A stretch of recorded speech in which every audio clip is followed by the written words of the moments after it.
Well, my only role here today is to say thank you for what you do on a regular basis, but you can't give me a microphone and expect me to just say that much. You know, the truth, and I'm going to be brutally honest, when I came in as county judge, it was actually a few years before I even realized there was a Friends of County Pets.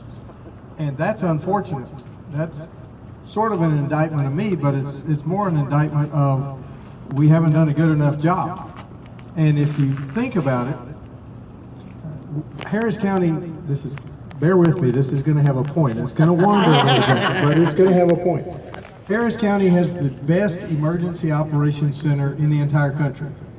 And people get to see it once in a while when there's a hurricane or a flood event. Well, we need to have that same thing when it comes to the animal shelter and to what we do to handle our animals. And unfortunately, it just hasn't been that high of a priority. We've got to change that. You've got to change that. And I know y'all aren't shy. You'll let us know. But it's going to take certain things. Money. I mean, let's face it, that is the mother's milk of everything. That anything we're going to accomplish has got to get back to money. Harris County has got to commit. And when you realize that Harris County has more people in it than 26 states, 26 states. More people now live outside the city of Houston than live inside the city of Houston. You start realizing just what a task we have in front of us, and it's too easy for something like how do we treat our animals to get short shrift. And we've got to change that dynamic. And you're going to see, I'm here to thank you, but nah. I'm here to say we got to get to work. And we've got to not just make noise, we've got to have some solid programs.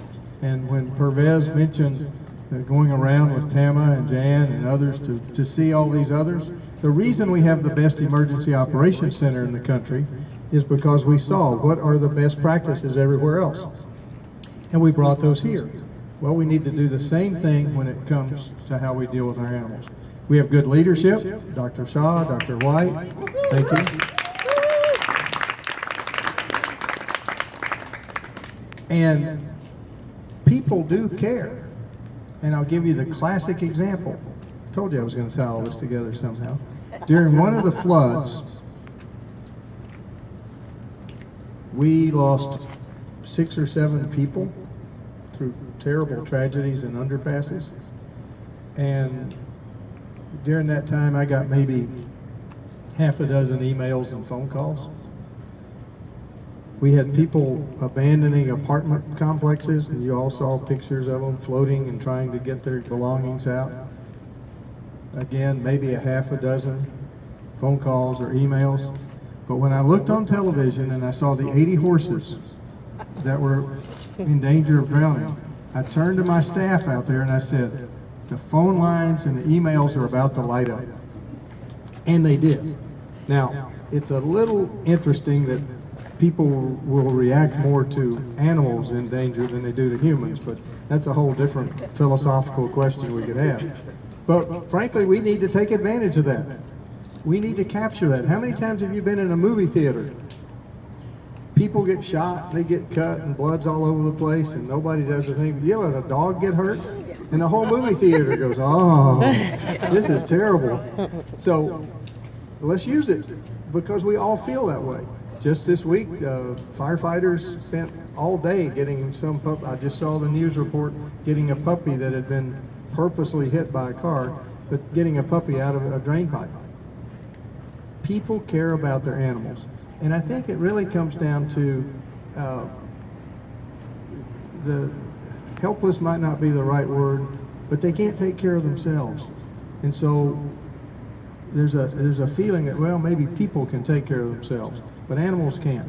So we've got to step up our game. And I'll be the first to say that the county has not done enough. We've done a lot, but we're going to get a lot better.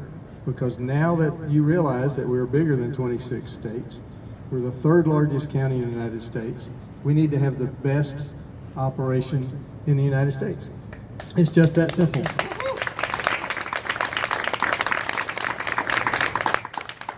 And so you're the ones that are going to push us that direction. And so I know I don't have to tell you this, but be pushy. It's okay. Don't be rude, but be pushy. If you see things that you think we can improve, make us make a decision on it. That's the only way things ever happen. If you don't call me and the county commissioners and say, you've got a choice, you can spend money here, you can spend money there, we think you should spend it here. That's a decision, that's a policy decision. If we don't make those policy decisions, then too many animals suffer.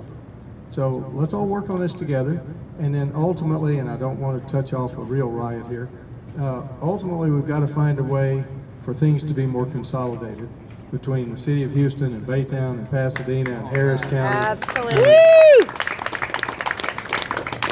We've got to make that happen.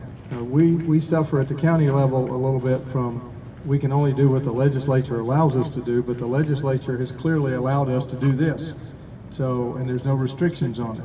So we had the summit last year. It's been too long. We need to take some steps to make sure that all that gets activated again, and we'll move forward. But today's really just to say thank you for what you've done, and it's gone largely unnoticed, but it won't go unnoticed in the future. I promise you that. Thank you very much.